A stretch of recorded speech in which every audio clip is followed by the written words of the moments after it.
প্রশ্ন, একজন সরকারি কর্মচারীকে কারণ দর্শাও নোটিশ ছাড়াই চাকরি হতে বরখাস্ত করা হয়েছে। তিনি উহার বিরুদ্ধে ঘোষণামূলক মোকদ্দমা দায়ের করেছেন। আপনার সিনিয়র একজন সরকারি উকিল, তিনি সরকারের পক্ষে মোকদ্দমার জন্য আপনাকে নির্দেশ দিয়ে বলেন যে মোকদ্দমাটি আইন দ্বারা বারিত আর্জি খারিজের জন্য সংশ্লিষ্ট আইনের উল্লেখ করে 2 পেরায় একটা দরখাস্ত মুসাবেদা করুন। এটা বাংলাদেশ বার কাউন্সিলের অ্যাডভোকেসি পরীক্ষায় 1997 সালের ডিসেম্বর মাসে এই প্রশ্নটি এসেছিল। আরজি খারিজের দরখাস্ত মুসাবেদা, জেলা ঢাকা, মোকাম বিজ্ঞ প্রথম সহকারী জজ সাহেবের আদালত ঢাকা। সূত্র দেওয়ানি মোকদ্দমা নম্বর ...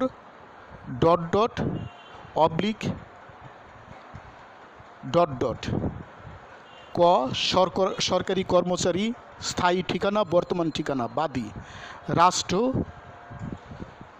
বিবাদী দরখাস্তকারী। বিষয়, দেওয়ানি কার্যবিধির আদেশ 7 নিয়ম 11 ঘ মতে আরজি খারিজের আবেদন। আন্ডারলাইন, বিবাদী দরখাস্তকারী পক্ষে যথাবিহিত সম্মান প্রদর্শনপূর্বক সবিনয় নিবেদন এই যে: 1. যেহেতু বাদী একজন সরকারি কর্মচারী এবং তিনি বরখাস্তের আদেশ চ্যালেঞ্জ করে আদালতে ঘোষণামূলক মামলা করেছেন, যা দেওয়ানি কার্যবিধির 7 আদেশের 11 ঘ নিয়মে মোকদ্দমাটি অত্র আকারে ও প্রকারে চলতে পারে না বিধায় মোকদ্দমাটি সরাসরি খারিজযোগ্য বটে। 2. মোকদ্দমাটি সরাসরি 1980 সালের অ্যাডমিনিস্ট্রেটিভ ট্রাইব্যুনাল অ্যাক্ট 1980 এর 4 ধারা মতে সম্পূর্ণভাবে অ্যাডমিনিস্ট্রেটিভ ট্রাইব্যুনালের এখতিয়ারাধীন। সেহেতু অত্র মামলা বিচার করার এখতিয়ার দেওয়ানি আদালতের নাই।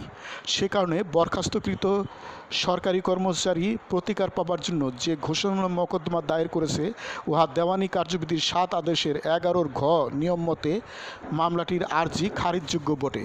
কারণ বরখাস্তকৃত সরকারি কর্মচারীর প্রতিকার প্রার্থনার আবেদন নিষ্পত্তি করার এখতিয়ার দেওয়ানি আদালতের নাই। এছাড়া 35 DLR 217 1983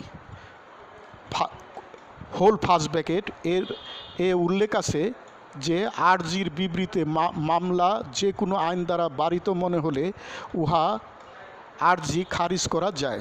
সে কারণে দায়েরকৃত মামলাটি খারিজ করা একান্ত প্রয়োজন। অতএব বিজ্ঞ হুজুর আদালতে বিনীত প্রার্থনা এই যে, উপরোক্ত অবস্থা ও কারণাধীনে ন্যায় বিচারের স্বার্থে বাদীর মোকদ্দমাটি খারিজের আদেশ দিতে হুজুরের সদয় মর্জি হয় এবং এরূপ দয়ার জন্য বিনয়বনত